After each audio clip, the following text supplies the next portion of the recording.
Hi everyone, welcome to iPlus Training Solutions.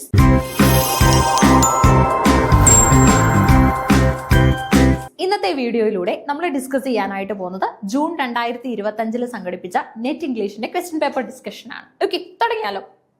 So 60 ചോദ്യങ്ങൾ complete ചെയ്തിട്ടുണ്ടായിരുന്നു 51 to 60 എന്ന ഓർഡറിൽ. കാരണം 1 to 50 ക്വസ്റ്റ്യൻ നമുക്ക് വരുന്നത് എവിടെ നിന്നാണ്? പേപ്പർ 1 നിന്നാണ്. പേപ്പർ 2 വരുന്ന 51 to 60 നമ്മൾ ചെയ്തിട്ടുണ്ട്. സോ 61st ക്വസ്റ്റ്യൻ ആണ് നമ്മൾ നോക്കുന്നത്.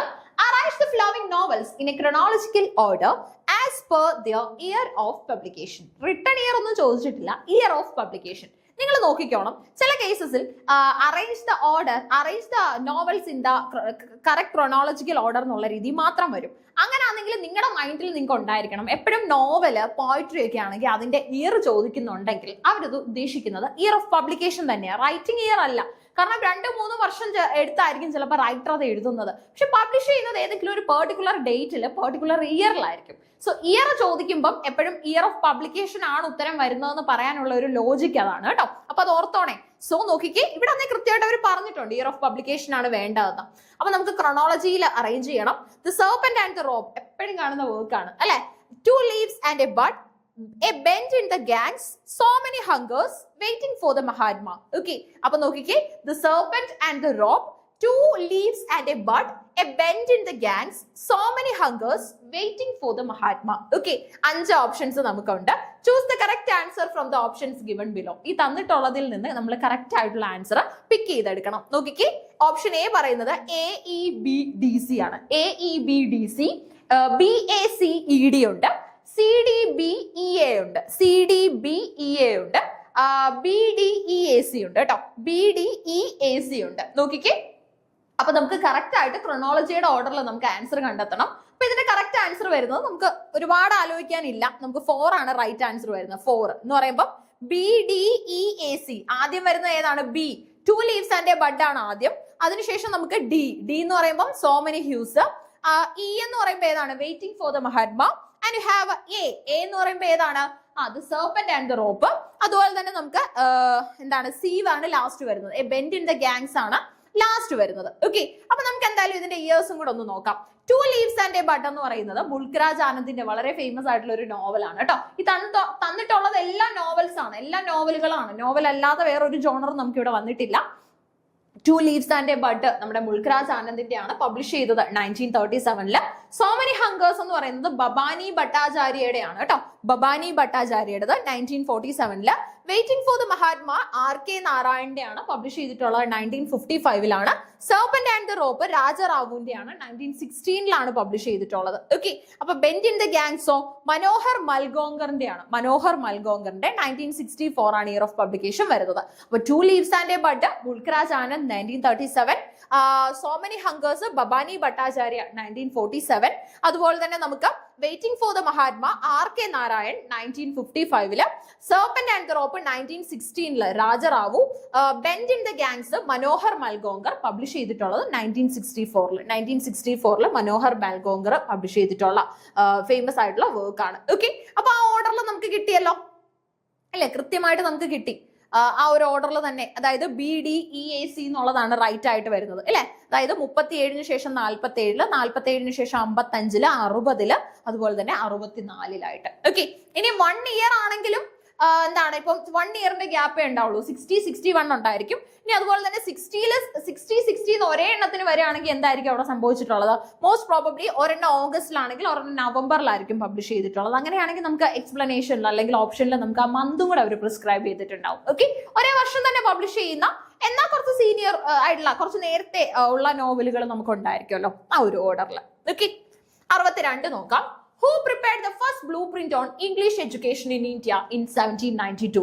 ഇത്തവണത്തെ ചോദ്യപേപ്പർ കണ്ടപ്പോഴേ എനിക്ക് മനസ്സിലായ ഒരു കാര്യം എന്ന് പറയുന്നത് യൂണിറ്റ് 6 പഠിക്കുന്നതിന്റെ പ്രാധാന്യമോ. കാരണം നേരത്തെ കുട്ടികൾ ഏറ്റവും കൂടുതൽ വട്ടം ചോദിക്കുന്ന ഇതാണ്, ടീച്ചറെ 6 അങ്ങ് മാറ്റിയിടട്ടെ, 60 അങ്ങനെ ചോദിക്കുമോ 6? കാരണം ഇന്ത്യ ഹിസ്റ്ററി ഒക്കെ അല്ലേ, അതൊക്കെ ചോദ്യത്തിൽ വരുമോ? ഈ ഒരു ചോദ്യപേപ്പർ അതിനുള്ള ഉത്തമ ഉദാഹരണമാണ്. ഇനി യൂണിറ്റ് 6 പഠിക്കാതെ നെറ്റ് പരീക്ഷയ്ക്ക് പോകരുത് അല്ലേ. കാരണം യൂണിറ്റ് 6 നിന്ന് ഒരുപാട് ചോദ്യങ്ങൾ, നമ്മൾ പ്രതീക്ഷിച്ചതിലും കൂടുതൽ ചോദ്യങ്ങൾ നമുക്ക് വന്നു കഴിഞ്ഞു. നോക്കിക്കേ, who prepared the first blueprint on English education in India in 1792? William Carey, Charles Grant, Lord Minto, William Pitt. നോക്കിക്കേ, William Carey, Charles Grant, Lord Minto, William Pitt. 4 options നമുക്ക് അവിടെ ഉണ്ട്. സോ ഇതിനകത്തിൽ ആരാണ് ഫസ്റ്റ് ബ്ലൂ പ്രിന്റ്, അതായത് Indian education in India 1792 ആയിട്ട് ബന്ധപ്പെട്ടുള്ള ആദ്യത്തെ ഒരു പ്രമേയം, ആദ്യത്തെ ഇമ്പോർട്ടന്റ് ആയിട്ടുള്ള പെർസ്പെക്ടീവ്സ് ഷെയർ ചെയ്തത്, ബ്ലൂ പ്രിന്റ് ഷെയർ ചെയ്തത് ആരാണെന്നാണ് ക്വസ്റ്റ്യൻ. അപ്പൊ നമുക്ക് ഇതിന്റെ റൈറ്റ് ഓപ്ഷൻസിൽ കാരെ ഉണ്ട്, Charles Grant, Minto, Pitt. Okay, right answer വരുന്നത് 2 ആണ്. എന്ന് പറഞ്ഞാൽ ചാൾസ് ഗ്രാൻഡ് ആണ് ഇത് പ്രിപ്പയർ ചെയ്തത്. ഓക്കെ, അപ്പൊ Indian education, English education in India 1792മായി ബന്ധപ്പെട്ട ബ്ലൂ പ്രിന്റ് സജസ്റ്റ് ചെയ്തത്, പ്രിപ്പയർ ചെയ്തത് ആരാന്ന് ചോദിച്ചു കഴിഞ്ഞാൽ ചാൾസ് ഗ്രാൻഡ് ആണ് കേട്ടോ, ചാൾസ് ഗ്രാൻഡ്. നോക്കാം. The blueprint for English education in India in 1792 was prepared by Charles Grant.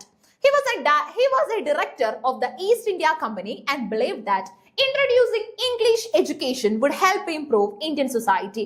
Indian society ഒക്കെ ഒന്ന് ഇംപ്രൂവ് ആവാനായിട്ട്, ഒന്ന് ഡെവലപ്പ് ചെയ്യാനായിട്ട് ഇംഗ്ലീഷ് എഡ്യൂക്കേഷൻ ഇന്ത്യയിൽ വന്നു കഴിഞ്ഞാൽ സാധിക്കുമെന്നുള്ള സാധ്യത അദ്ദേഹം മനസ്സിലാക്കി. His recommendations included establishing schools where English would be the language of instruction and subjects like science and philosophy. Okay, appa his recommendations include establishing schools where English would be the language of instruction. English language of instruction ആയിട്ട് നിലനിൽക്കുന്ന തരത്തിലുള്ള സ്കൂളുകൾ establish ചെയ്യണം. And subjects like science and philosophy, സയൻസും philosophy ഒക്കെ തന്നെ subjects ആയിട്ട് അവിടെ നമുക്ക് ഡീൽ ചെയ്യാനും സാധിക്കണം. ഓക്കെ, അപ്പൊ ഇദ്ദേഹത്തിന്റെ റെക്കമെൻഡേഷൻസ് മനസ്സിലായല്ലോ. അപ്പൊ ഇന്ത്യയിൽ ഇംഗ്ലീഷ് വിദ്യാഭ്യാസവുമായിട്ട് ബന്ധപ്പെട്ട 1792 ബ്ലൂ പ്രിന്റ് പ്രിപ്പയർ ചെയ്തത് ചാൾസ് ഗ്രാൻഡ് ആണ്. അതിനകത്തിൽ അദ്ദേഹം എയിം ചെയ്യുന്ന കാര്യങ്ങൾ എന്ന് പറഞ്ഞാൽ, ഇദ്ദേഹം ആരായിരുന്നു എന്ന് ചോദിച്ചു കഴിഞ്ഞാൽ നമ്മുടെ ബ്രിട്ടീഷ് ഈസ്റ്റ് ഇന്ത്യ കമ്പനിയുടെ ഡയറക്ടർ ആയിരുന്നു. And believe that introducing English education would help improve Indian society ഒന്ന് ഇംപ്രൂവ് ചെയ്യാനായിട്ട് നമുക്ക് ഇംഗ്ലീഷ് എഡ്യൂക്കേഷൻ കൊണ്ട് സാധിക്കും. His recommendations include establishing schools where English would be the language of instruction. English language of instruction ആയിട്ട് നിലനിൽക്കുന്ന സ്കൂളുകൾ നമുക്ക് കൊണ്ടുവരണം, ഇംഗ്ലീഷ് മീഡിയം സ്കൂളുകൾ വരണം. ഇനി അവിടെ തന്നെ സയൻസും ഫിലോസഫിയും ഒക്കെ നമ്മൾ നല്ല രീതിയിൽ ഡീൽ ചെയ്യുകയും വേണം. ഓക്കെ, അപ്പൊ അതാണ് 62ാമത്തെ ചോദ്യത്തിലെ എന്താണ് ആൻസർ വരുന്നത്, ചാൾസ് ഗ്രാൻഡ് ആണ്. 63 നോക്കിയാലോ.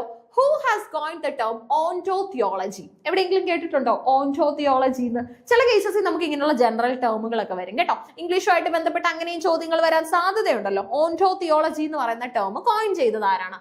Jacques Derrida, Felix Guattari, Gilles Deleuze, Ben Jonson. Okay, നോക്കിക്കേ, Jacques Derrida, Felix Guattari, Gilles Deleuze, Ben Jonson. Who has coin the term ontology? ontology എന്ന് പറയുന്ന ടേം കോയിൻ ചെയ്തത് ആരാണ്? Derrida, Guattari, Deleuze, Jonson. Right answer വരുന്നത് നമ്മുടെ option A ആണ് കേട്ടോ. Jacques Derrida coin ചെയ്ത ടേം ആണ് ontology എന്ന് പറയുന്നത്. ontology എന്ന് പറയുന്ന ടേം കോയിൻ ചെയ്തത് ആരാണ്? ജാക്കസ് ഡെറീഡയാണ് കേട്ടോ, Jacques ഡെറീഡ.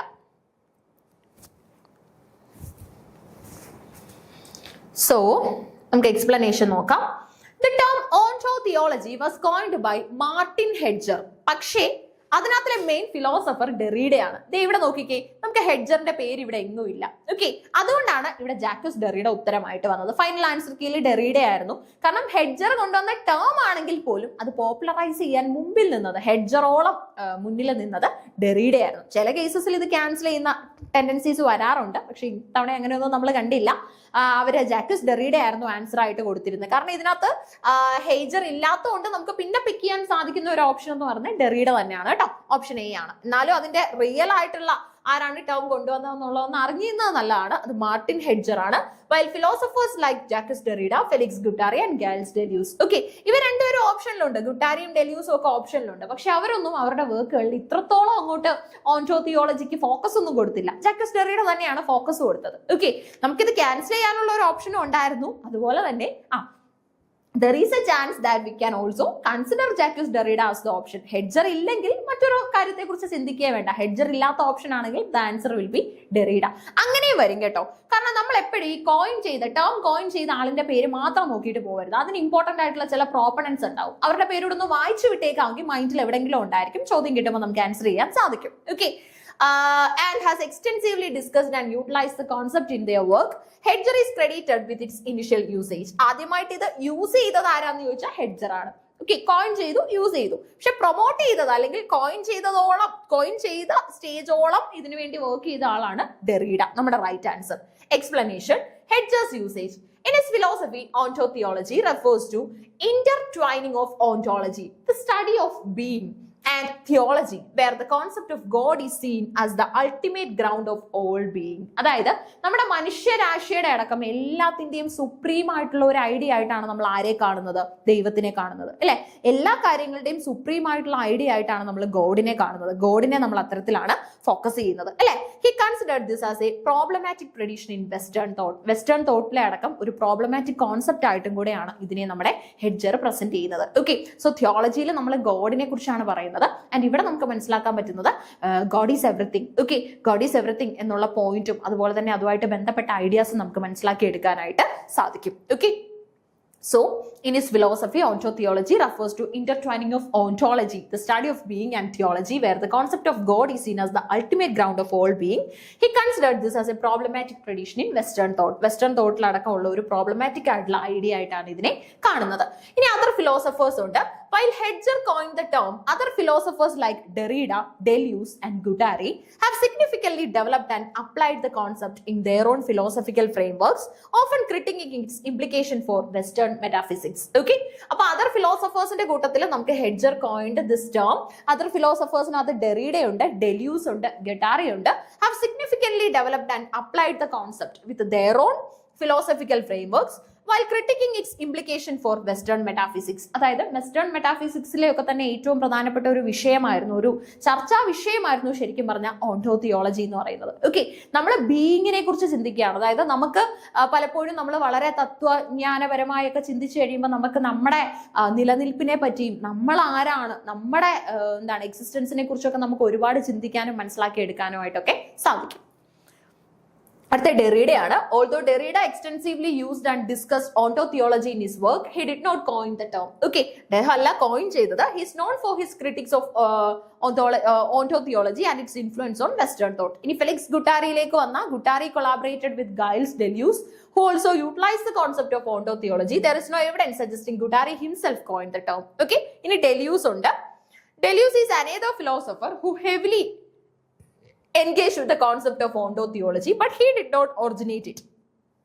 He often discussed ontotheology in relation to Hedger's work. Okay, അപ്പൊ ഇവരെല്ലാവരും, അതായത് ഇപ്പൊ ഡെല്യൂസ് ആയാലും അതുപോലെ തന്നെ നമ്മുടെ ഗുട്ടാറി ആയാലും ഒക്കെ തന്നെ, ബെൻ ജോൺസൺ ആ മേഖലയിലേ വരുന്ന ആളല്ല. ഡെല്യൂസ് ആയാലും ഗുട്ടാറി ആയാലും ഒക്കെ തന്നെ ഹെഡ്ജറിന്റെ പെർസ്പെക്റ്റീവിൽ നിന്നുകൊണ്ടാണ് ഓണ്ടോതിയോളജിയെ മനസ്സിലാക്കിയത്. ഡെറീഡ ഹെഡ്ജർ ആദ്യം കോയിൻ ചെയ്ത ടേം ആണ്. ഹെഡ്ജറിലൂടെ മനസ്സിലാക്കിയ കോൺസെപ്റ്റിലേക്ക് തന്റേതായ ഇംപ്ലിക്കേഷൻ കൊടുക്കാൻ ശ്രമിച്ചിട്ടുണ്ട്. ഓക്കെ, തന്റേതായിട്ടുള്ള കുറച്ച് കാഴ്ചപ്പാടുകളും തന്റേതായിട്ടുള്ള കുറെ പെർസ്പെക്റ്റീവ്സും ഒക്കെ ഷെയർ ചെയ്യാനായിട്ട് ശ്രമിച്ചിട്ടുണ്ട്.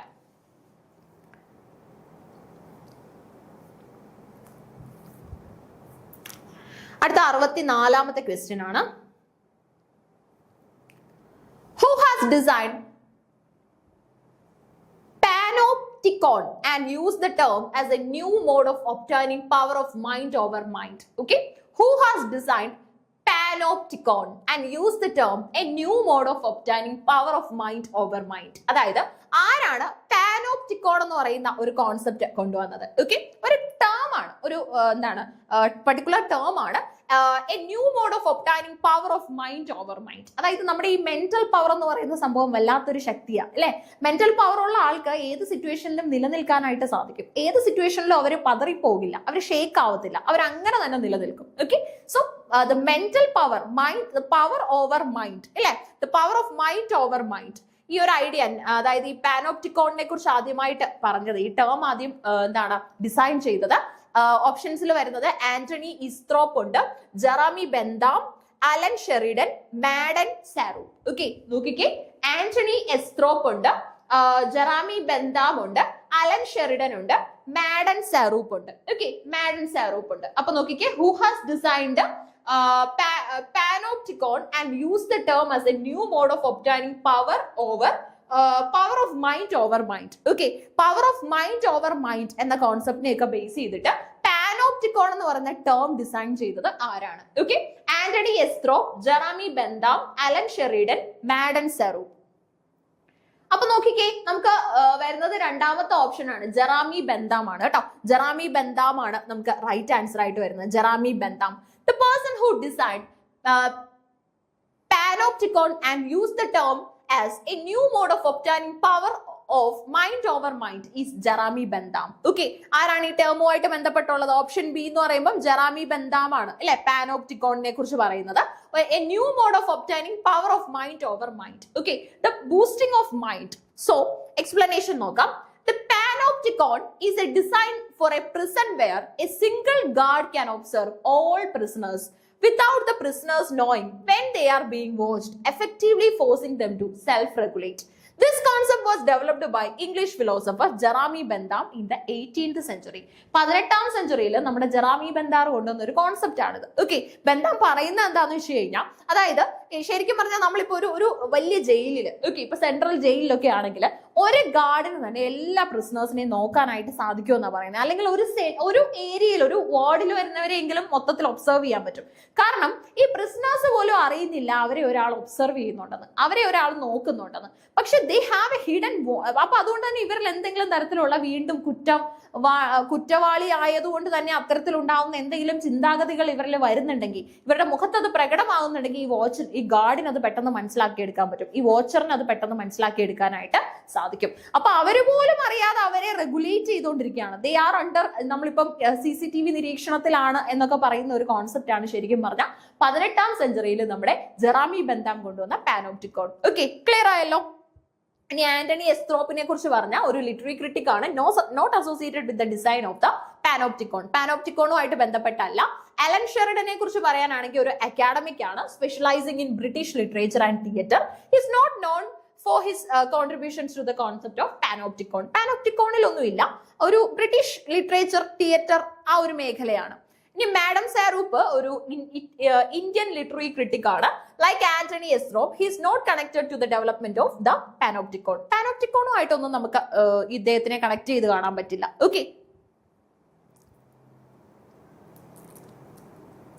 ആന്റണി എസ്ട്രോപ്പിനെ പോലെ തന്നെയാണ് ഈ ഒരു മേഖലയിൽ നമുക്ക് മാഡം സാറൂപ്പും ഇല്ല. ഓക്കെ, അപ്പൊ നല്ലൊരു കോൺസെപ്റ്റ് പഠിച്ചല്ലോ, പാനോപ്റ്റിക്കോൺ. ഒരു പക്ഷെ ഇപ്പോഴായിരിക്കും ആദ്യം നമ്മൾ കേൾക്കുന്നത് അല്ലെ, ചിലപ്പോൾ ഈ പരീക്ഷയ്ക്ക് നമ്മുടെ മാർക്ക് പോയിട്ടുണ്ടാവും. എന്നാൽ ഇനി നമ്മൾ ലൈഫിൽ പാനോപ്റ്റിക്കോൺ എന്താന്ന് പഠിക്കില്ല അല്ലെ. ആ പാനോപ്റ്റിക്കോൺ നമ്മൾ എന്താണ് മീൻസ് പഠിക്കില്ല ഇൻ ദ സെൻസ് എന്താ, നമ്മളത് മറന്നുപോയില്ല അല്ലെ. അതായത് നമുക്ക് ഇനി ഇത് പഠിക്കേണ്ടതായിട്ട് വരുന്നില്ല, കാരണം ഈ ഒരു സമയത്ത് തന്നെ നിങ്ങൾക്ക് അത് ഈസി ആയിട്ട് കിട്ടും. കാരണം ചില ടേമുകൾ അങ്ങനെ നമ്മളിൽ അങ്ങ് ക്ലിക്ക് ചെയ്യും അല്ലെ, ആ ടേമിന്റെ പേര് അല്ലെങ്കിൽ അതിന്റെ ഒരു പ്രൊനൗൺസിയേഷൻ ഒക്കെ കാരണം തന്നെ നമ്മളിൽ നിലനിൽക്കുന്ന ചില വാക്കുകളുണ്ട് അല്ലെ. സോ 64 ഓക്കെ ആയല്ലോ. അപ്പൊ നമുക്കിനി 65ാമത്തെ ചോദ്യം വേണം അല്ലെ, നോക്കാം. Choose the statements given by Virginia Woolf about women. Virginia Woolf സ്ത്രീകളെ കുറിച്ച് പറഞ്ഞിട്ടുള്ള സ്റ്റേറ്റ്മെന്റുകളാണ്. അതിനകത്ത് നമ്മൾ കറക്റ്റ് വിർജീനിയ വൂൾഫ് പറഞ്ഞ സ്റ്റേറ്റ്മെന്റ്സ് ഏതെങ്കിലും ഉണ്ടെങ്കിൽ പിക്ക് ചെയ്യണം. She is born stupid and can do nothing but stupidity. Okay, അതായത് സ്ത്രീ എന്ന് പറഞ്ഞാൽ വിർജീനിയ വൂൾഫ് പറഞ്ഞു എന്നാ പറയുന്നത്. റൂം ഓഫ് അൺസോൺ അടക്കമുള്ള വർക്കുകൾ എഴുതിയ Virginia Woolf. So she is born stupid, അതുകൊണ്ട് തന്നെ ചെയ്യുന്നതെല്ലാം എന്തായിരിക്കും? സ്റ്റുപ്പിഡിറ്റി ആയിരിക്കും, ഫുളിഷ്നെസ് ആയിരിക്കും എന്ന് പറയുന്നു. She dominates the life of kings and conquers fiction. Okay, കിങ്സിന്റെ അടക്കം ലൈഫ് ഡോമിനേറ്റ് ചെയ്യുന്നത് ഒരു സ്ത്രീയാണ്, അതുപോലെ തന്നെ ഫിക്ഷനെ കോൺകോർ ചെയ്യുന്നു. She perverts poetry from cover to cover. She is all but absent from history. Okay, അതായത് she perverts poetry from cover to cover. അവള് എന്ത് ചെയ്യുന്നു? പോയട്രിയെ എന്താണ് കവർ ടു കവർ പെർവേഡ് ചെയ്യുന്നു. She's all but absent from history. Okay, she's there but she is absent from history. She criticized Shakespeare for being harsh and rude to his female characters in his place. അതായത് ഇവിടെയൊക്കെ she എന്ന് മീൻ ചെയ്യുന്നത് സ്ത്രീ എന്ന പോയിന്റിൽ നമ്മുടെ Virginia വൂൾഫിനെ തന്നെയാണ്. Virginia Woolf പറഞ്ഞ സ്റ്റേറ്റ്മെന്റുകൾ ഉണ്ടോ എന്നാണ് ചോദിച്ചിട്ടുള്ളത്. നോക്കിക്കേ, she is born stupid and can do nothing but stupidity. She dominates the life of kings and conquers the fiction. She perverts poetry from cover to cover. She is all but എന്താണ് absent from history. Okay, അവിടെ സ്ത്രീയെ കുറിച്ചാണ് ഞാൻ പറഞ്ഞേക്കുന്നത്. She criticized Shakespeare. അത് നമ്മുടെ Virginia വൂൾഫിന്റെ ഒരു Virginia wolf അങ്ങനെ ഒരു സ്റ്റേറ്റ്മെന്റ് വെച്ചിട്ടുണ്ടോ എന്നാണ്. For being harsh and rude to his female characters in his place. നമുക്കറിയാം ഈ വില്യം ഷേക്സ്പിയറിന്റെ കാലത്തെ നാടകങ്ങളൊക്കെ എടുക്കുകയാണെങ്കിൽ അവിടെ സ്ത്രീകളുടെ അടക്കം റോൾ ചെയ്തുകൊണ്ടിരുന്നത് ആരായിരുന്നു? പുരുഷന്മാരായിരുന്നു അല്ലെ. സ്ത്രീകൾക്ക് നമ്മൾ പ്രത്യേകം റോളൊന്നും കൊടുക്കത്തില്ല, സ്ത്രീകളുടെ റോളും കൂടെ ചെയ്തുകൊണ്ടിരുന്നത് പുരുഷന്മാരായിരുന്നു. സോ അടുത്തത്, in real life she would hardly read, would scarcely spell and was the property of her husband. Okay, ഒരു സ്ത്രീ എന്ന് പറഞ്ഞു കഴിഞ്ഞാൽ പ്രത്യേകിച്ച് വോയിസ് ഒന്നുമില്ല. Okay, she is just the property of her husband. ഹസ്ബൻഡിന്റെ കയ്യിലുള്ള ഒരു ടോയ്, ഒരു പ്രോപ്പർട്ടി മാത്രമാണ് എന്നൊരു സ്റ്റേറ്റ്മെന്റ് വെച്ചിട്ടുണ്ടോ, പറഞ്ഞിട്ടുണ്ടോ എന്ന് ചോദിച്ചിട്ടുണ്ട്. Choose the most appropriate answer from the options given below. A, B and E only, B, C and E only, A, D and E only, A, B and C only. Okay, A, B and E only, B, C and E only, A, D and E only, A, B and C only. Okay, നോക്കിക്കേ, നമുക്ക് correct answer കണ്ടുപിടിക്കണം. Choose the most appropriate answer from the options given below. Okay, അപ്പൊ നമുക്ക് രണ്ടാമത്തതാണ് correct ആയിട്ട് വരുന്നത് അല്ലെ, അതായത് B, C and E only. നോക്കാം, B, C and E only. B, C and E only എന്ന് പറയുമ്പോ B, C and E.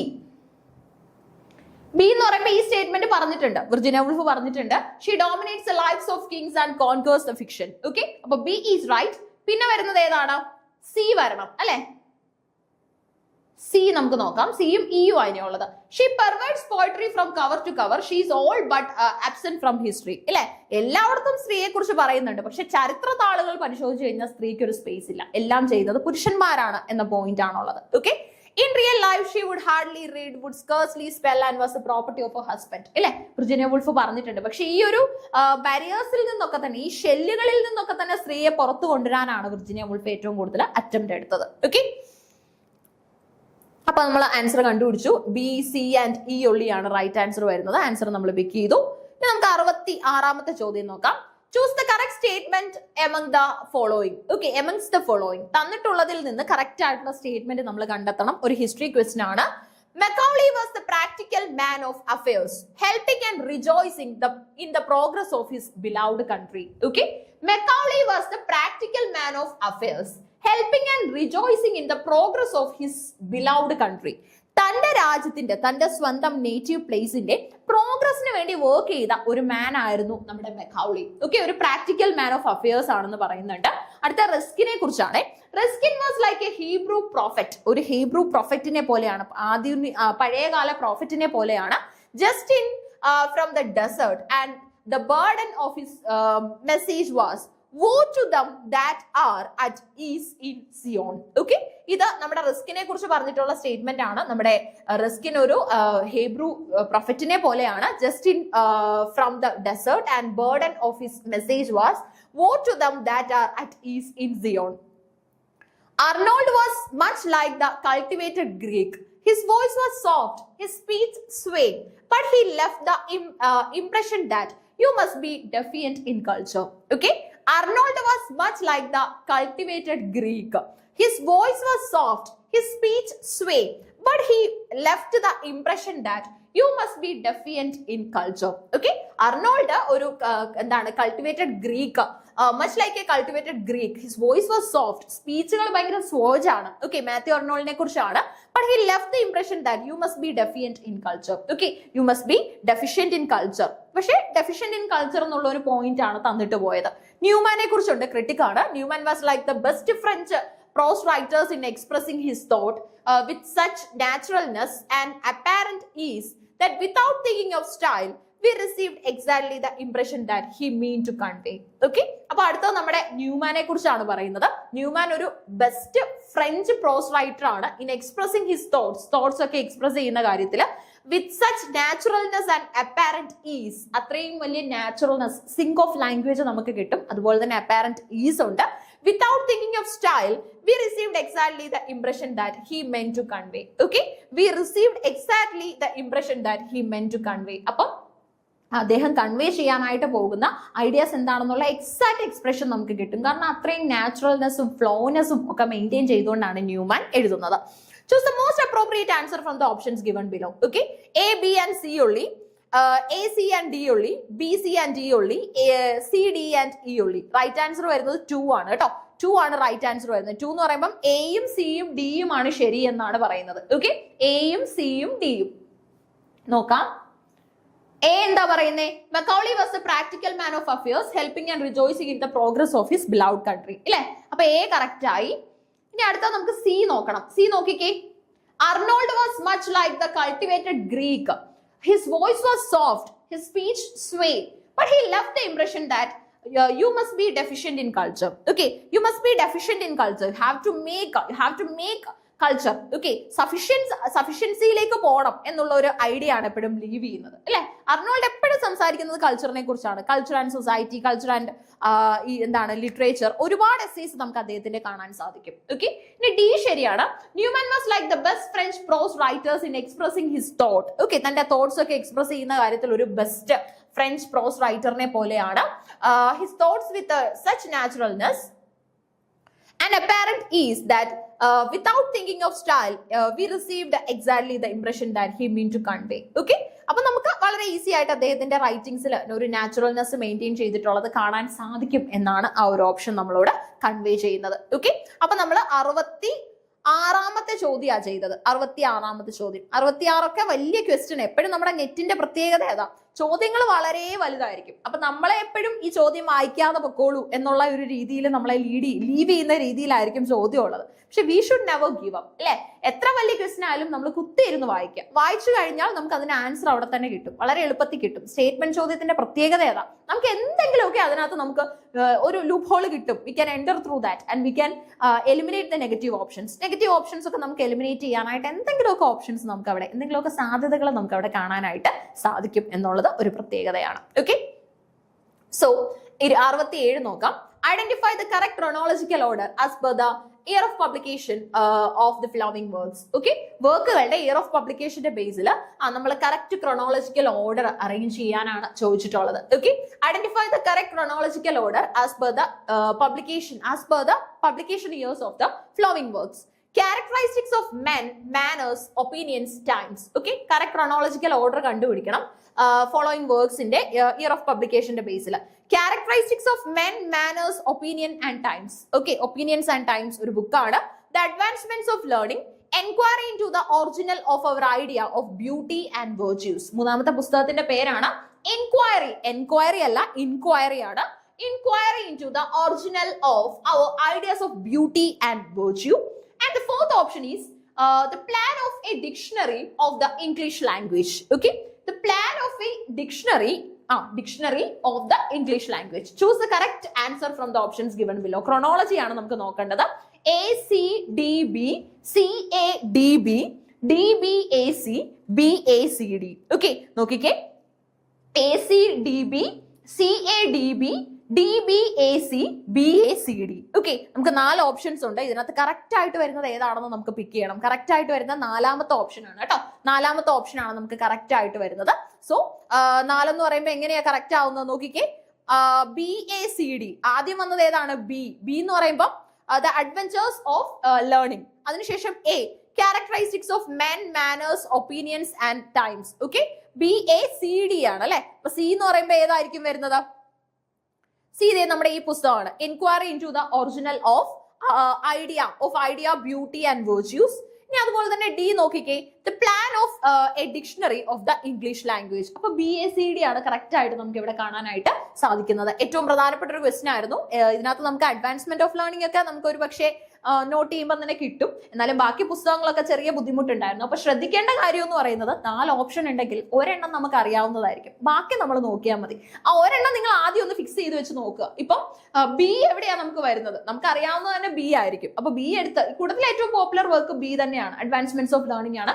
B ആദ്യം വരികയാണെങ്കിൽ വേറെ ഒരു ഓപ്ഷനിലും എന്തേ നോക്കിക്കേ, ബി ആദ്യം ഇല്ല. നോക്കിക്കേ, ഇതിനകത്ത് എല്ലാം വേറെ വർക്കുകളാണ് വന്നിട്ടുള്ളത്. നിങ്ങൾ ഷുവർ ആണെങ്കിൽ ബി ആണ് ആദ്യം വന്നതെന്നുള്ള കാര്യത്തിൽ നിങ്ങൾ കോൺഫിഡന്റ് ആണെങ്കിൽ വേറെ കാര്യം ആലോചിക്കേണ്ട കാര്യമില്ല.